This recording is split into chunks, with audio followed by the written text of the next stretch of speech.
الرجیم بسم اللہ الرحمن الرحیم وَإِذَا سَأَلَكَ عِبَادِي أَنِّي فَإِنِّي قَرِيبٌ أُجِيبُ دَعْوَةَ الدَّاعِ إِذَا دَعَانِ فَلْيَسْتَجِيبُوا لِي وَلْيُؤْمِنُوا بِي لَعَلَّهُمْ يَرْشُدُونَ صدق اللہ العظیم۔ الحمدللہ سورہ بقرہ کی آیت نمبر 186 جو ہے وہ تلاوت کرنے کا شرف حاصل کیا ہے۔ اللہ تعالیٰ ارشاد فرماتے ہیں وَإِذَا سَأَلَكَ عِبَادِي أَنِّي فَإِنِّي قَرِيبٌ، اے حبیب جب تم سے میرے بندے میرے بارے میں سوال کریں کہ رب کہاں ہے، تو آپ فرما دیجئے فَإِنِّي قریب، تمہارا رب تمہارے جو ہے قریب ہے۔ اجیب دعوت الداعِ اذا دعان، اللہ تعالیٰ فرماتے ہیں کہ جب بھی میرا بندہ مجھے پکارے گا، آواز دے گا، دعا مانگے گا، اذا دعان، میں اس کی پکار کو سنوں گا یا اس کی دعا قبول فرماؤں گا۔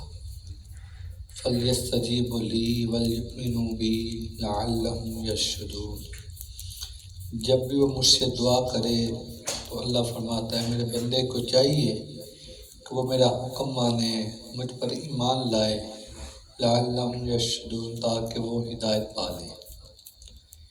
یہ آیت مبارکہ ہے اور اس کا کچھ حصہ کل جو ہے وہ تلاوت کیا تھا اور کچھ باتیں آج جو ہے وہ بیان کر دیتے ہیں۔ شان نزول اس کا یہی ہے کہ صحابہ کرام رضوان اللہ اجمعین کی ایک جماعت نبی اکرم صلی اللہ علیہ وآلہ وسلم کی خدمت میں حاضر ہوئی۔ جذبہ عشق الہی سے انہوں نے سوال کیا کہ رب کہاں ہے، تو اس پر بتایا گیا کہ رب جو ہے وہ تمہارے قریب ہے۔ اللہ تعالیٰ چونکہ جگہ سے مکان سے پاک ہے، ٹھیک، وہ اس کی شایع نشان ہے۔ اللہ تعالیٰ ہر جگہ ہر مقام پر اپنی شایع نشان جو ہے وہ موجود ہے۔ اور سب سے اہم بات یہ ہے اجیب دعوت الداعِ اذا دعان، میں جب بھی میرا بندہ مجھے پکارتا ہے، جس لمحے بھی پکارتا ہے، میں اس کی دعا پکار ضرور جو ہے وہ سنتا ہوں۔ ٹھیک، دعا کے بارے میں نبی اکرم صلی اللہ علیہ وآلہ وسلم نے ارشاد فرمایا الدعاء مخ عبادہ، جو نے فرمایا دعا بھی جو ہے وہ عبادت ہے۔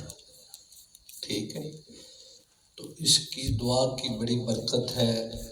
دعا سے جو ہے وہ بندے کے گناہ معاف ہوتے ہیں۔ اللہ کے علاوہ بندہ کس سے مانگے، اللہ سے مانگنا ہے نا، ٹھیک ہے، اور دعا بہترین ذریعہ ہے اللہ سے مانگنے کا۔ دعا جو ہے وہ بہترین ذریعہ ہے اللہ سے مانگنے کا۔ ہر بندہ اپنے انداز سے اللہ کی بارگاہ میں دعا کرتا ہے، کچھ جولی پھیلاتا ہے، کچھ ہاتھ اٹھاتا ہے، کچھ آنسو بہاتا ہے، ٹھیک ہے، تو دعا بندے کو کرتے رہنا چاہیے۔ اس کی 2-3 صورتیں ہوتی ہیں۔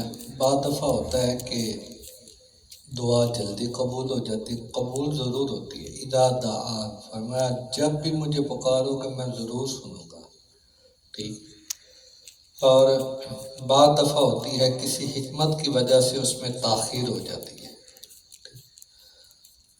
اب بندہ یہ چاہتا ہے کہ فلاں نعمت میرے لیے بڑی اچھی ہے، ٹھیک ہے نا، لیکن وہ نعمت اسے ملتی نہیں، اس کے بدلے اور اللہ اس سے بہتر اسے عطا فرما دیتا ہے، ٹھیک ہے۔ ایگزیکٹ وہی چیز نہ ملے تو اس کا یہ مطلب نہیں ہے کہ دعا قبول نہیں ہوتی یا مجھے وہ چیز نہیں ملی۔ اللہ تعالیٰ جو بندے کے حق میں بہتر ہوتا ہے وہی عطا فرماتا ہے، ٹھیک۔ اور بعض دفعہ یہ ہوتا ہے کہ اللہ تعالیٰ اگر دنیا میں کوئی دعا قبول نہ ہو تو اللہ تعالیٰ اس کے بدلے آخرت میں اجر و ثواب عطا فرمائے، ٹھیک ہے۔ تو اس لیے مایوس ہونے کی ضرورت نہیں ہے، اور نہ ہی لا تقنطوا من رحمت اللہ، کسی بھی لمحے بندے کو اللہ کی رحمت سے مایوس ہی نہیں ہونا۔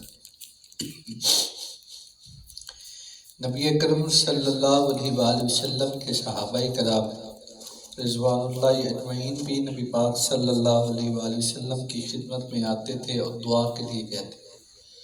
حضور نے چند باتیں بتائی ہیں، مثلا والدین کے حوالے سے کہ والدین کی دعا اللہ رد نہیں کرتا، مسافر کی دعا اللہ تعالیٰ قبول فرماتا ہے، مظلوم کی دعا اللہ تعالیٰ قبول فرماتا ہے، استاد کی دعا اللہ تعالیٰ جو ہے وہ قبول فرماتا ہے، بڑوں کی دعا جو علماء ہیں، جو نیک لوگ ہیں، ان کی دعا اللہ جلدی جو ہے وہ قبول فرماتا ہے۔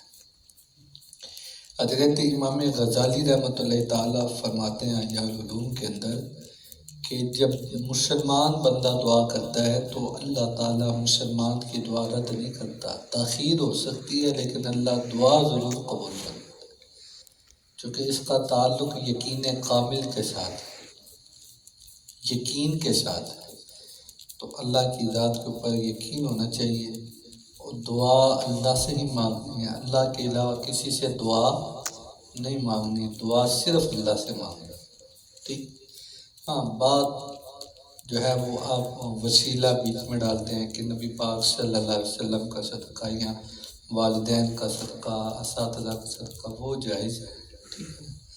جب کوئی بندہ فوت ہو جائے اور اس کے بعد بھی دعا مانگنا جو ہے وہ ضروری ہے، جائز ہے، یہ عمل ہے صحابہ کرام رضوان اللہ اجمعین کا کہ جب بندہ فوت ہو جائے آپ اس کو جنازے سے پہلے بھی دعا مانگنا سنت ہے، جنازہ بھی سنت ہے، نماز جنازہ بھی تو دعا ہے، پھر اس کے بعد بھی کھڑے ہو کر قبرستان جا کر ہر روز جو ہے وہ آپ اپنے والدین کے لیے، اپنے اساتذہ کے لیے، اپنے بڑوں کے لیے جو ہے وہ دعا کر سکتے ہیں۔